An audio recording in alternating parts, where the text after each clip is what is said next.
오늘 우리에게 주신 하나님 말씀은 여호수아 6장 1에서 27절입니다. 봉독은 1에서 5절, 15절에서 20절까지만 하겠습니다.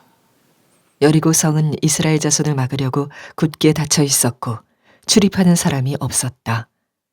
주님께서 여호수아에게 말씀하셨다. 내가 여리고와 그 왕과 용사들을 너의 손에 붙인다. 너희 가운데서 전투를 할 수 있는 모든 사람은 엿새 동안 그 성 주위를 날마다 한 번씩 돌아라. 제사장 7명을 순양 뿔나팔 7개를 들고 궤 앞에서 걷게 하여라. 일일째 되는 날에 너희는 제사장들이 나팔을 부는 동안 성을 7번 돌아라. 제사장들이 순양 뿔나팔을 한 번 길게 불면 백성은 그 나팔 소리를 듣고 모두 큰 함성을 질러라. 그러면 성벽이 무너져 내릴 것이다. 그때 백성은 일제히 진격하여라. 드디어 이른 날이 되었다. 그들은 새벽 동이 트자 일찍 일어나서 전과 같이 성을 돌았는데 이날만은 7번을 돌았다. 7번째가 되어서 제사장들이 나팔을 불 때에 여호수아가 백성에게 이렇게 명령하였다. 큰 소리로 외쳐라. 주님께서 너희에게 이 성을 주셨다. 이 성과 이 안에 있는 모든 것을 전멸시켜서 그것을 주님께 제물로 바쳐라. 그러나 창녀 라합과 그 여인의 집에 있는 사람은 모두 살려주어라. 그 여인은 우리가 보낸 정탐꾼들을 숨겨주었다. 너희는 전멸시켜서 바치는 희생제물에 손을 댔다가 스스로 파멸당하는 일이 없도록 주의하여라. 너희가 전멸시켜서 바치는 그 제물을 가지면 이스라엘 지는 너희 때문에 전멸할 것이다. 모든 은이나 금, 놋이나 철로 만든 그릇은 다 주님께 바칠 것이므로 거룩하게 구별하여 주님의 금고에 넣도록 하여라. 제사장들이 나팔을 불었다. 그 나팔 소리를 듣고서 백성이 일제히 큰 소리로 외치니 성벽이 무너져 내렸다. 백성이 일제히 성으로 진격하여 그 성을 점령하였다.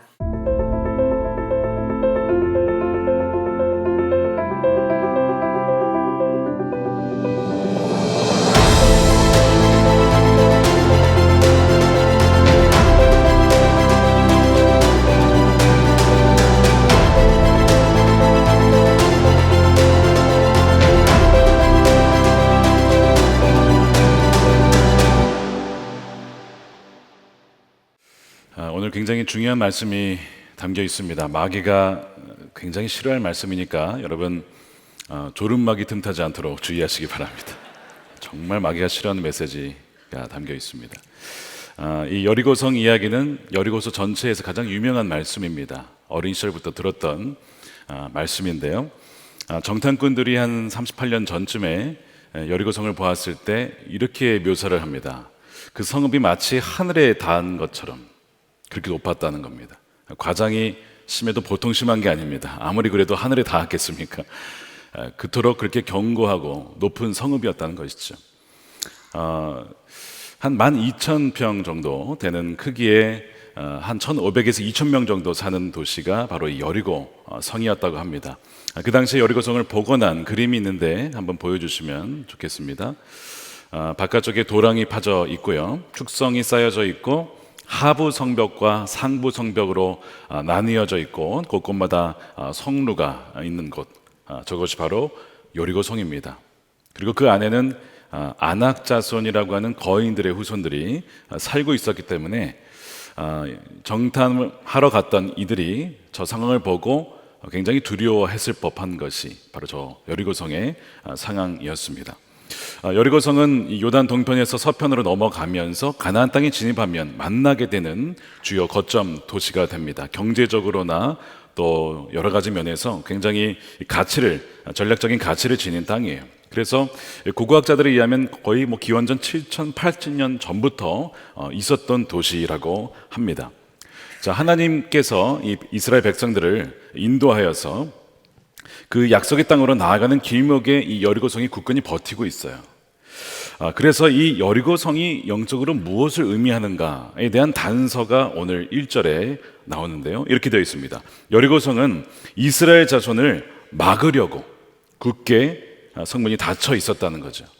그러니까 여리고성의 영적 의미는 뭐냐면 하나님과 함께 비범한 여정을 향해 나아가고 그 유업을 얻으러 가는 이들을 가로막는 어떠한 존재와 세력을 말합니다. 방해 세력인 거예요. 그러므로서 절대로 하나님의 백성들이 그 약속을 얻지 못하게 하려고 세워진 곳이 바로 이 요새입니다.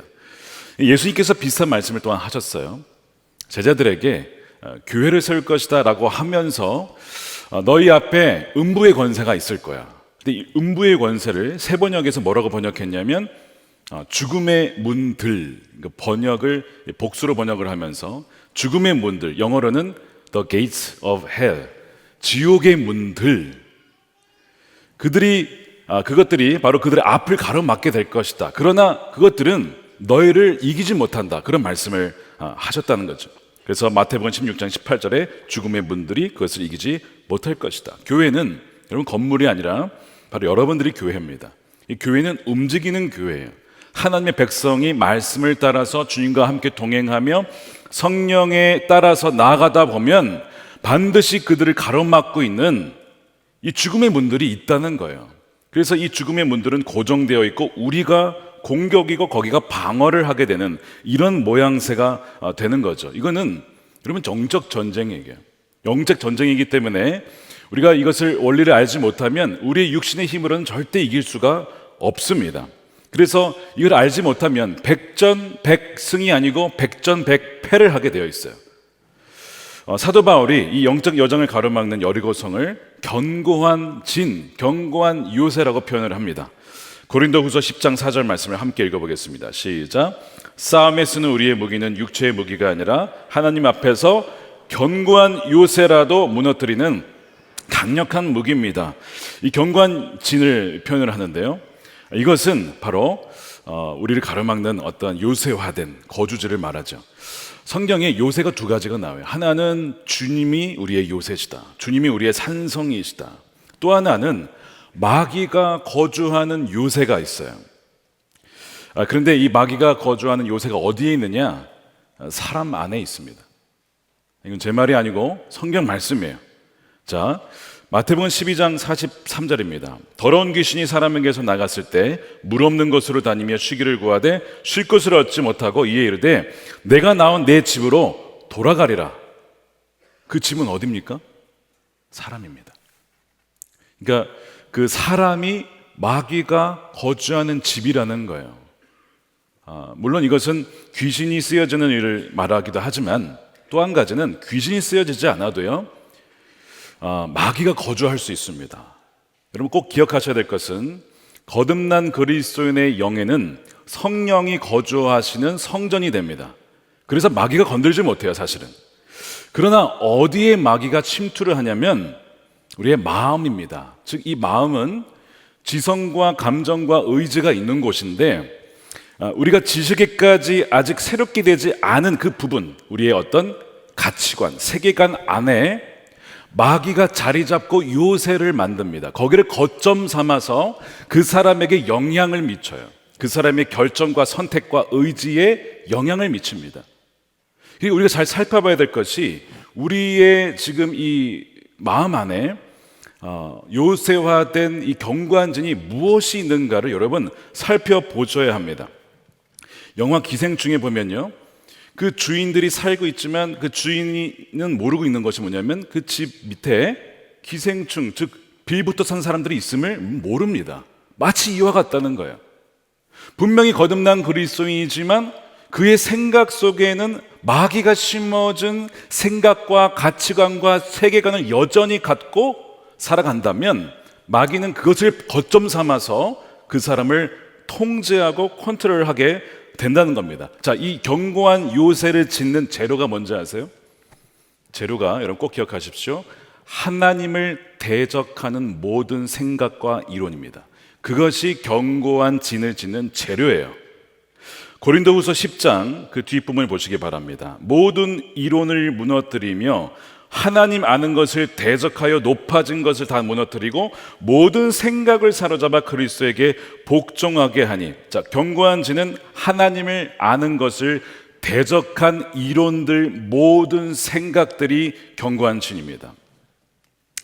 하나님의 창조를 거부하는 진화론이나 하나님의 창조 질서를 거부하는 동성애나 또한 하나님이 살아계심을 거부하고 신이 없다라고 주장하는 주체 사상이나 인본주의를 바탕으로 한 세계관, 이 모든 것이 뭐냐면 아주 체계적으로 세워진 견고한 요새라는 것입니다. 그러니까 거듭났지만 여전히 그것을 믿고 있다면 무슨 일을 하고 있는 거예요? 자신의 마음속에 마귀가 거주할 수 있는 그 처소를 마련해 준 거나 똑같은 겁니다. 그 마귀는 그걸 틈타서 그 사람에게 악한 영향을 미치게 되는 거예요. 처음부터 이런 것이 아니라 예를 들면 어떤 말씀이 딱 들어왔을 때 창조가 어디 있어? 그러면 마귀가 좋아해요. 그렇게 생각하니 그 생각을 가지고 틈을 비집고 들어와서 거기에 둥지를 트고 그것이 나중에 요새로 발전하는 겁니다. 하나님의 말씀에 우리가 거역하는 것이 여러분 이게 쉬운 게 아니라 심각한 일입니다. 마귀는 그것을 굉장히 좋아해요. 여러분 마귀를 잘 키우는 방법이 있어요. 불순종하시면 됩니다. 거역하시면 됩니다. 그럼 마귀가 잘 자랍니다. 절대 이런 일이 벌어지면 안 되겠지만 실제 그런 거예요. 마귀가 아주 좋아해요. 그러면 그 사람 안에 그 사람의 영혼을 점점 더 장악하기 시작해요. 가끔 먹이를 주니까 그런 겁니다. 불순종하고 불신앙을 갖는 거예요. 어떤 사람은 그것을 가지고 이제 자신의 생각을 책으로 만들어서 퍼뜨리면서 다른 사람들에게도 역시 이 불신앙의 견고한 진이 생기도록 만드는 거죠. 놀라운 것은 마귀는요, 이 모든 일을 마귀가 한다는 것을 절대 모르게 함으로써 진행한다는 겁니다. 우리 안에 이런 생각들이 그냥 생각이라고 착각하게 만들어서 뒤에서 교묘하게 조종하는 것이 마귀가 하는 짓이에요. 마귀는 거짓의 아버지니까. 거짓의 아버지라고요. 이게 마귀입니다. 절대 자신의 정체를 드러내질 않아요. 그러니까 우리가 성령께서 우리 안에 계실 때에 성령께서는 진리의 영이시기 때문에 분별하게 합니다.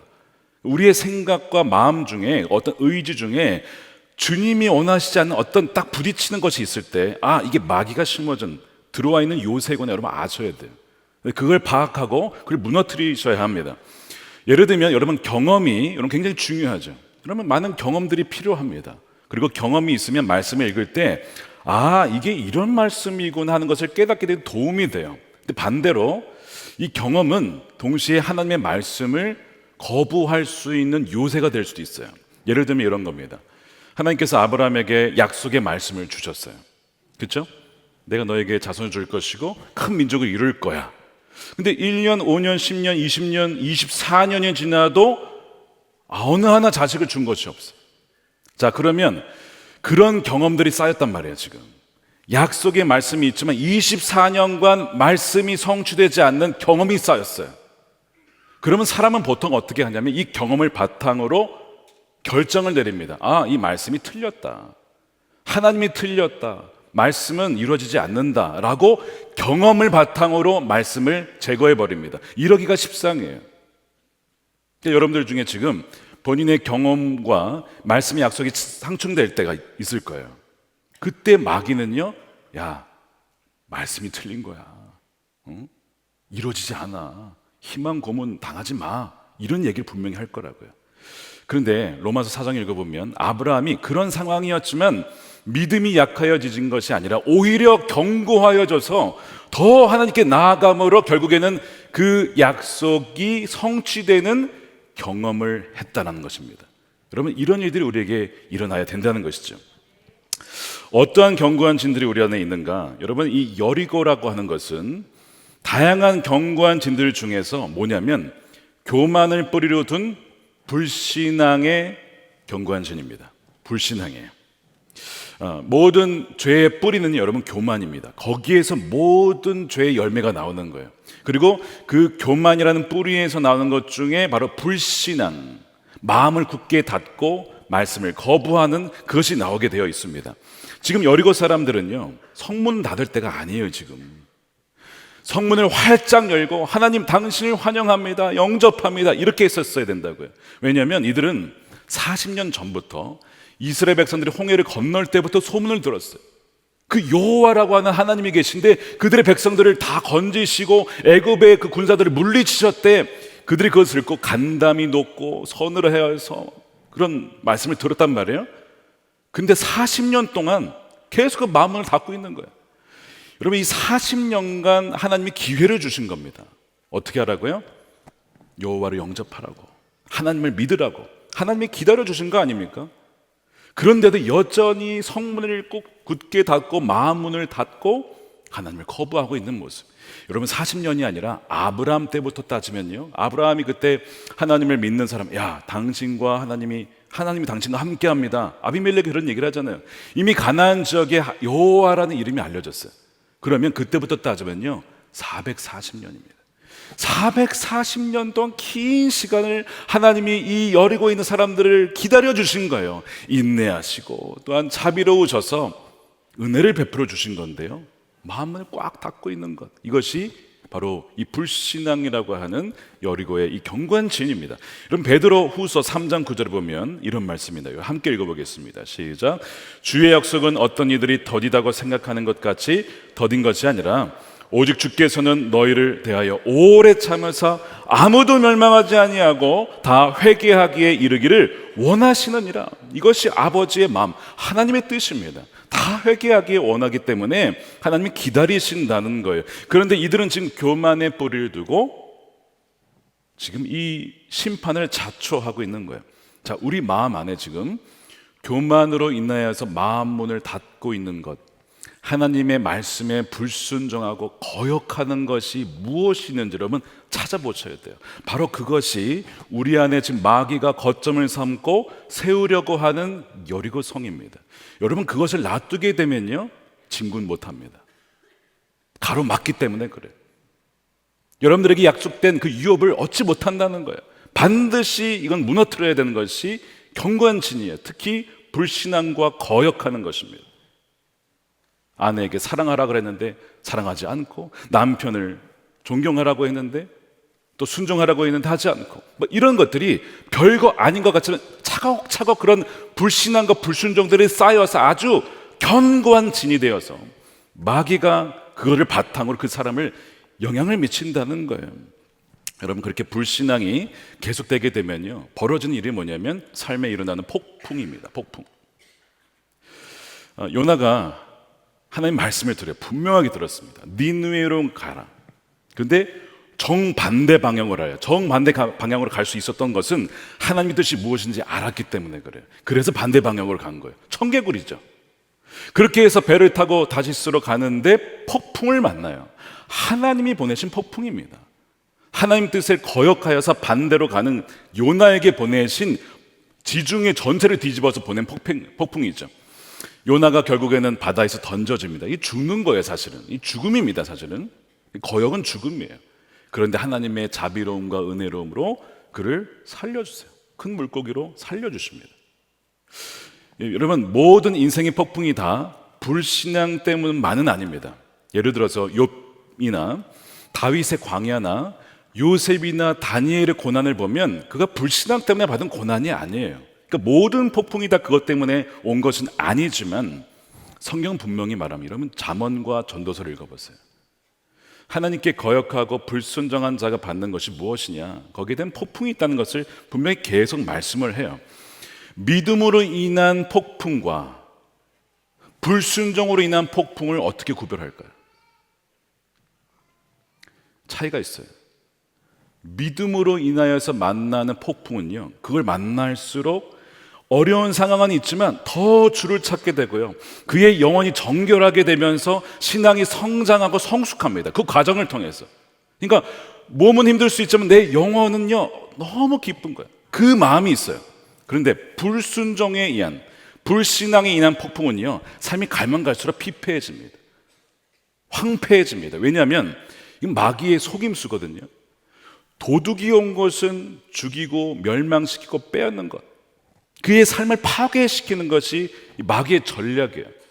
그런데 이것이 마귀가 한다는 것을 교묘히 감추면서 그 사람으로 하여금 거역하게 하고 불순종하게 하고 말씀을 거부하게 만듦으로써 그의 삶을 조금씩 야금야금 갉아먹는 겁니다. 이것이 마귀의 전략이에요. 이 두 개는 다르다는 거예요. 근데 마귀는요 불순종으로 인한 것을 그냥 하나님이 하신 것이라고 생각하고 회개를 못하게 만들어요. 원인을 찾지 못하게 만드는 겁니다. 계속 거기 굴레 안에 돌도록 만든다는 것이죠. 그래서 여러분 이걸 잘 분별하셔야 돼요.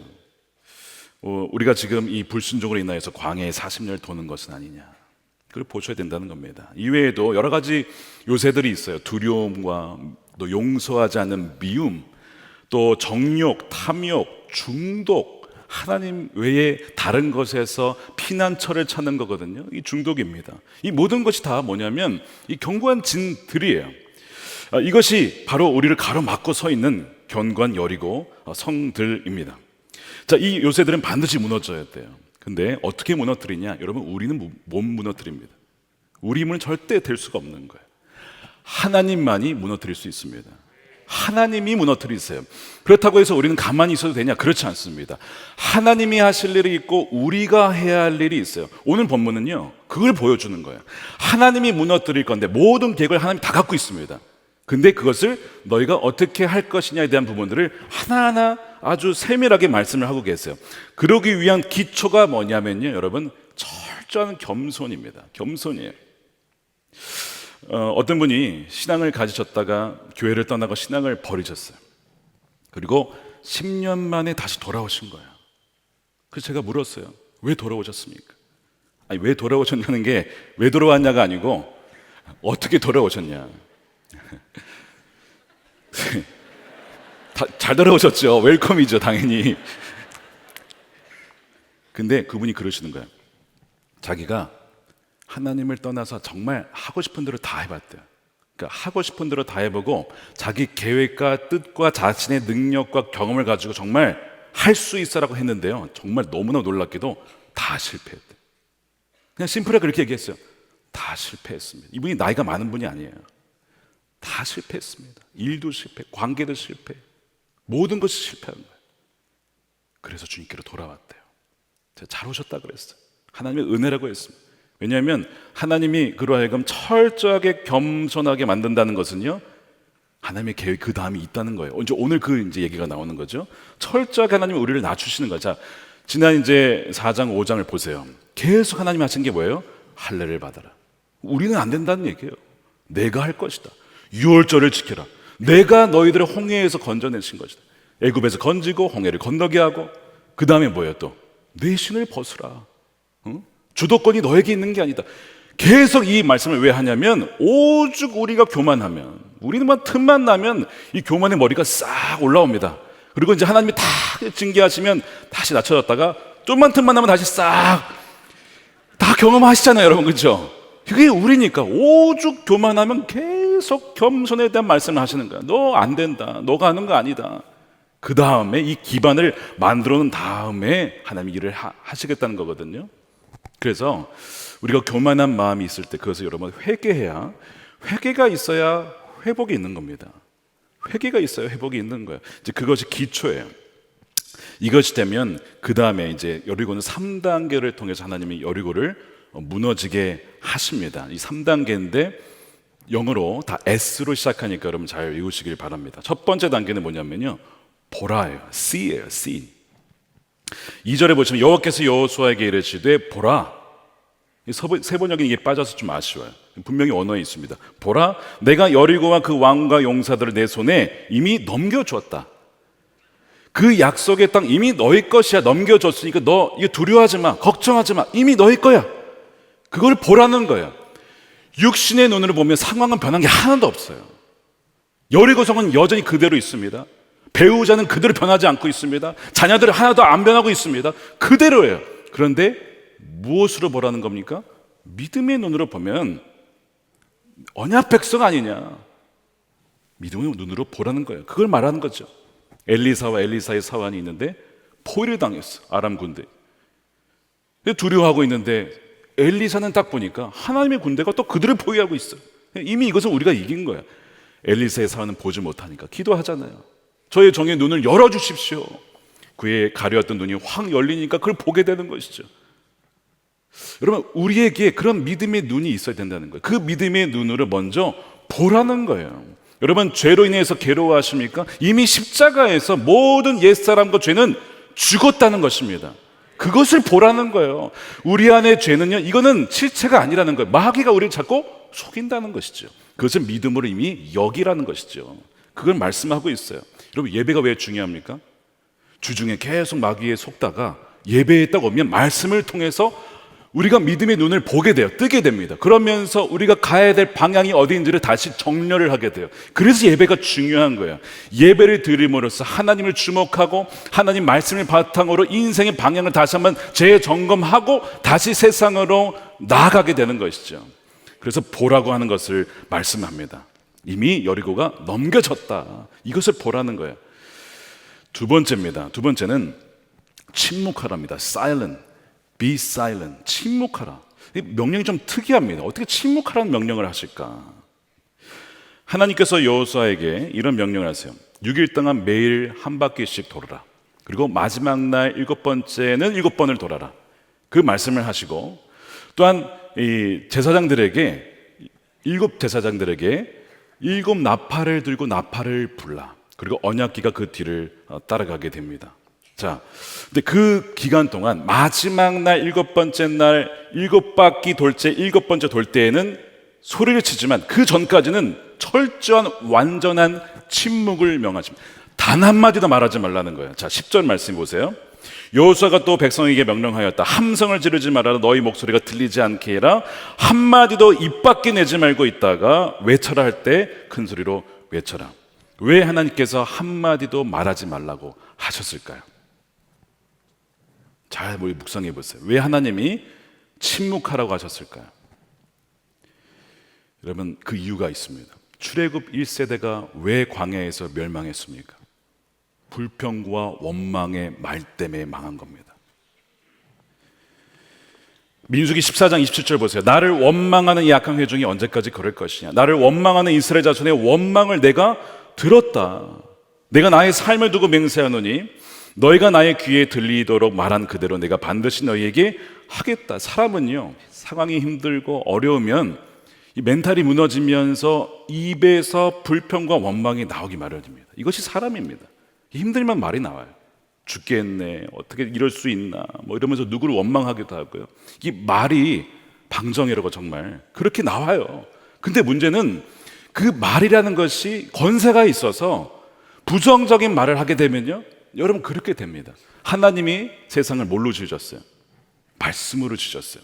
우리는요, 하나님의 형상대로 지음받아서 말을 할 수가 있습니다. 이 동물과 다른 거예요.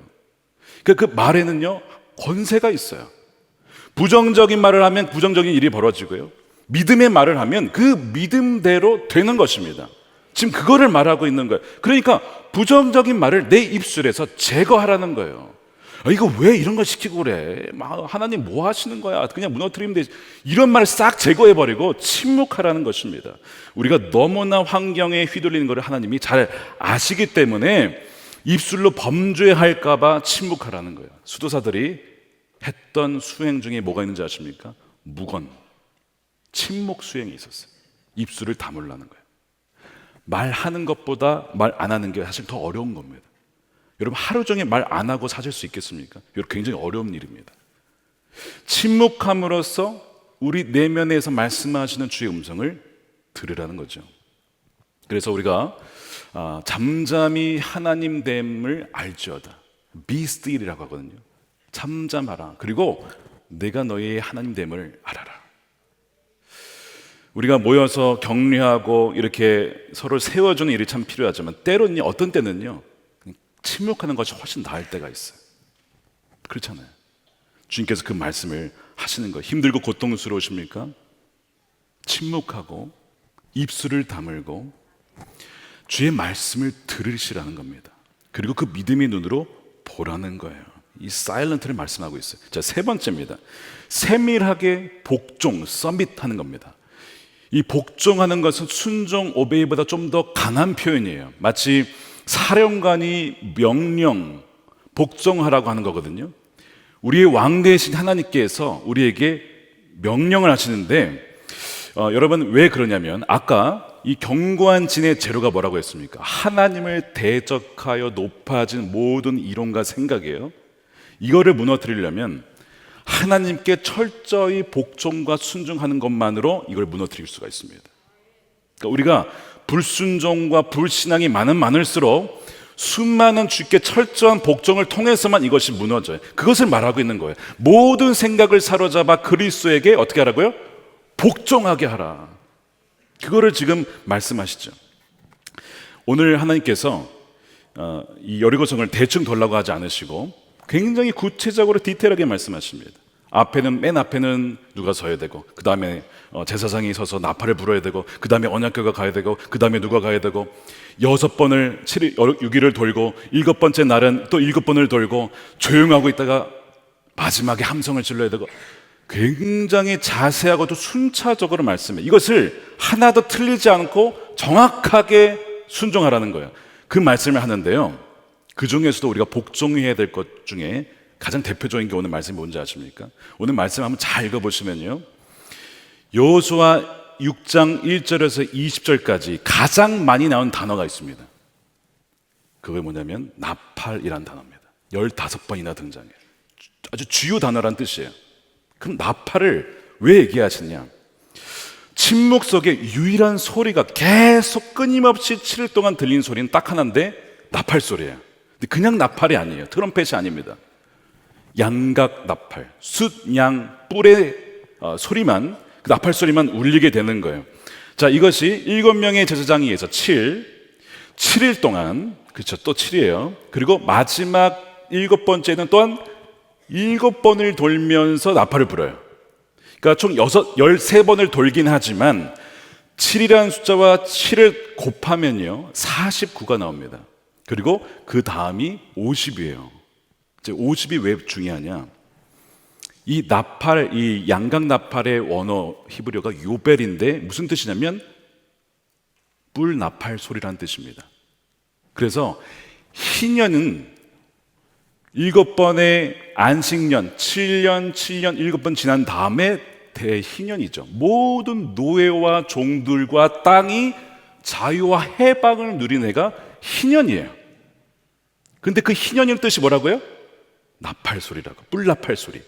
그러면 7일 동안 계속 소리가 돌면서 울려 퍼진 이유가 뭐예요 지금? 이 땅을 하나님께서 자유하게 하실 것이다.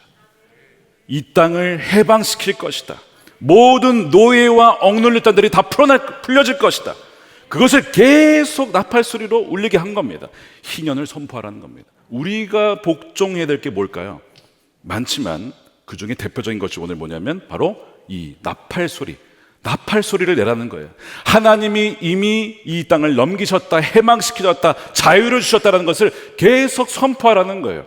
여러분의 자녀, 여러분 안 돌아오십니까? 이미 돌아왔다라고 선포하라는 거예요. 배우자 선포하라는 거예요.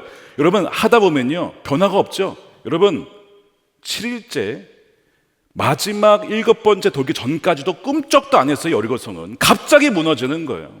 여러분 그 얘기는 뭐냐면 여러분 배우자 갑자기 돌아오는 거예요. 여러분 자녀 갑자기 돌아오게 되는 거예요. 언제 순종하여서 믿음으로 보고 부정적인 입술을 지우고 우리가 복종하여 희년의 해를 계속 선포할 때에 그것이 벌어진다는 것입니다. 지난 금요 성령 집회 때 말씀을 드렸는데 닥터 리아우 박사님이라고 말레이시아 분이신데 그분이 이 켄터키 에즈베리를 위해서 7년간 기도를 했습니다. 여러분 또 7이라는 숫자가 나와요. 7년간 2016년부터 기도를 합니다. 그런데 하나님께서 그게 아주 구체적으로 어떻게 하라고 순차적으로 하나씩 말씀을 하세요. 예를 들면 2016년에 2월 21일에 에즈베리 부흥에 대한 꿈을 꾸게 하시고 분별을 통해서 이거 하나님이 주신 것이구나 그가 품게 됩니다. 2017년 12월에는요 자신의 모든 것을 내려놓고 풀타임으로 기도를 해라. 그 말씀에 또 순종을 해요. 2020년 6월에는요 회개하라 천국이 가까이 왔느니라, 그 다음에 성령님을 환영합니다, 예수님 우리의 왕이십니다, 이런 것들을 써서 앞뒤에 사인을 붙여가지고 돌아다니면서 선포하라는 거예요. 우스꽝스럽잖아요. 그의 별명이 사람들에게 샌드위치맨이라고 불렸다니까요. 그렇게 해서 돌아다니면서 기도하며 선포하라. 그러니까 마치 여리고성을 돌듯이 그의 말씀에 복종해서 계속 그 기도로 선포를 한 거예요. 근데 뭐 아무런 일이 벌어지지 않았어요. 2020년 9월 26일에 그가 워싱턴 내셔널몰에서 열린 글로벌 기도의 날에 참여를 합니다. 그런데 어떤 사람이 그에게 요만한 키를 하나 주고 가요. 저 키입니다. 근데 이 키가 뭐 그 독특한 모양의 뭐 키 이런 건 아니잖아요, 그렇죠? 그냥 열쇠죠. 근데 그가 무엇을 묵상하고 있었냐면 우리가 아까 읽었던 마태복음 16장 말씀을 묵상하고 기도하고 있었는데 저기 주어진 거예요. 어떤 말씀이냐? 내가 이 반석 위에 내 교회를 세우리니 음부의 권세가 이기지 못하리라. 내가 천국 열쇠를 내게 주리니 내가 땅에서 무엇이든지 매면 하늘에서도 맬 것이요 내가 땅에서 무엇이든지 풀면 하늘에서도 풀리리라. 음부의 권세가 무너지리라에 대한 약속의 말씀이죠. 그런데 그것이 천국의 열쇠, 즉 그 믿음으로 기도한 자를 통해서 이루시겠다는 약속이거든요. 그가 참 낙심이 되어 있다가도 그 열쇠를 받고 나서 누군지는 모르지만 하나님 나에게 잘 가고 있다라고 하는 확증을 주셨다라는 그 감동을 그가 받게 되고요. 계속 기도하게 됩니다. 그로부터 2년 4개월이 지난 때가 언제냐면 지난 2월 8일 에즈벨이 부흥이 시작됐던 바로 그 날이에요. 수많은 청년들의 이 견고한 진들이 무너지고 하나님께 항복하고 나오는 그런 놀라운 일들이 벌어지고 있어요. 근데 여러분, 이 키가 그에게만 있는 키가 아닙니다. 여러분들에게 있는 줄을 믿으시길 축복합니다.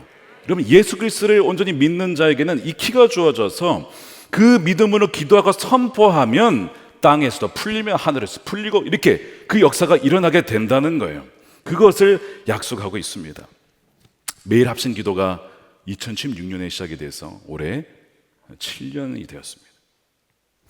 하나님 나라와 부흥을 위해서 기도했는데 저는 이 그렇게 기도하신 분들에 대한 하나님의 응답이라고 저는 분명 믿어요. 그 부흥이라는 것이 사람들이 변화되어지고 하나님을 갈망하게 되어지고 하나님이 그 기도에 응답하셨구나 하는 것을 보게 되었어요. 저는 또한 말씀을 묵상하면서 저와 우리 교회가 할 일이 무엇인가 많이 있지만 우리 남북 통일을 믿음으로 보라는 거예요. 두 번째는요, 통일이 안 된다라고 하는 부정적인 말을 침묵하라, 제거하라는 것입니다. 또한 대신 복종해서 뭘 하는 거예요? 희년의 양각 나팔을 불라. 제가 지금 뭐 하고 있는지 아십니까? 제가 나팔 부는 거예요, 계속 지금. 희년을 선포하는 거예요, 계속. 저는 제 강단에서 선포를 하고 여러분들은 여러분들의 가정에서, 여러분들의 일터에서, 여러분들의 속회에서 뭐 하라고요? 나팔 불라고요. 그거 복종하러 가는 겁니다. 누가 불었습니까? 제사장이잖아요. 여러분 누구예요? 왕 같은 제사장들이잖아요. 그거를 복종하는 이들을 통해서 하나님은 희년의 해를 주실 것이다 말씀을 하시고 있다는 것을 알게 되었어요. 여러분, 6일 지나고 7일이 되어도 마지막 받기 전까지는 절대 이것이 무너질 것 같지 않았는데 갑자기 무너졌다는 거예요. 우리나라 광복 일어날 것 같지 않았습니다. 갑자기 광복이 일어났어요. 북한도요. 주체사상으로 세워진 견고한 징이죠. 여리고성이죠. 안 무너질 것 같았고, 근데 약속의 말씀은 뭐예요? 무너진다는 겁니다. 무너진다는 겁니다. 희년을 선포하라는 것입니다. 그것이 우리에게 주어진 사명이에요, 여러분. 마찬가지로 여러분들의 배우자, 자녀와 정말 돌아올 것 같지 않고 무너질 것 같지 않은 그 불신앙의 견고한 진도 이미 무너진 줄로 믿으시길 축복합니다. 우리가 그것을 선포하며 나갔으면 좋겠습니다. 사랑하는 여러분, 오늘 이 말씀을 여러분들의 약속의 말씀을 붙잡으시길 축복합니다. 하나님께서 이미 여리고성을 우리에게 주셨고 그것을 믿음으로 보고 그다음 부정적인 입술을 제거하고 또한 그 말씀에 복종하여 희년을 선포하고 나팔을 불 때에 여러분들이 이 놀라운 약속이 여러분들의 삶에 일어날 줄로 믿으시길 축복합니다. 우리 오늘 성찬이 있습니다. 성찬은요, 언약의 상징이에요. 우리 지난주에 언약에 대한 말씀 나눴어요. 내가 너를 절대 버리지 않는다. 확실한 약속이 바로 언약입니다. 우리가 오늘 이 성찬을 받을 때 주님이 나와 영원히 함께 하시고 우리를 향한 하나님의 영원한 계획과 목적이 있다라는 것을 믿고 그것이 이루어진다라는 것을 확증받는 다시 한번 그 은혜의 시간이 되시기를 축복합니다. 우리 기도로 우리 성찬을 준비하겠습니다. 두 가지 기도하겠습니다. 하나는 우리 입술에서 부정적인 말, 불신앙을 가졌던 것을 이 시간 회개합니다. 주여, 우리를 불쌍히 여겨주십시오. 무너지지 않을 것 같다고, 내 자녀, 내 배우자 돌아올 것 같지 않다라고 그렇게 생각한 적이 있었습니다. 제가 아는 권사님 예전에 목회할 때 우리 남편 안 변할 것 같아요. 권사님 그러지 마세요. 그 부정적인 말 하지 마세요. 이미 남편 돌아온 줄로 믿으시고 선포하세요. 정말 돌아왔어요. 수십 년간의 그 술 중독 끊고 돌아왔다고. 모든 부정적인 생각과 입술을 제거하고 순종함으로 선포하겠습니다. 우리 그것을 가지고 기도하고요. 또한 이 나라를 위해서 여러분 기도하십시다. 남북한의 희년의 통일을 주어 보게 하여 주옵소서. 우리가 선포합니다. 믿음으로 나아갑니다. 우리는 할 수 없지만 하나님이 하실 것인데 하나님 그 믿음으로 취하고 나가는 이들을 통해서 그 일을 이루실 걸로 믿습니다. 우리 함께 기도하면서 우리 성찬을 받도록 하겠습니다.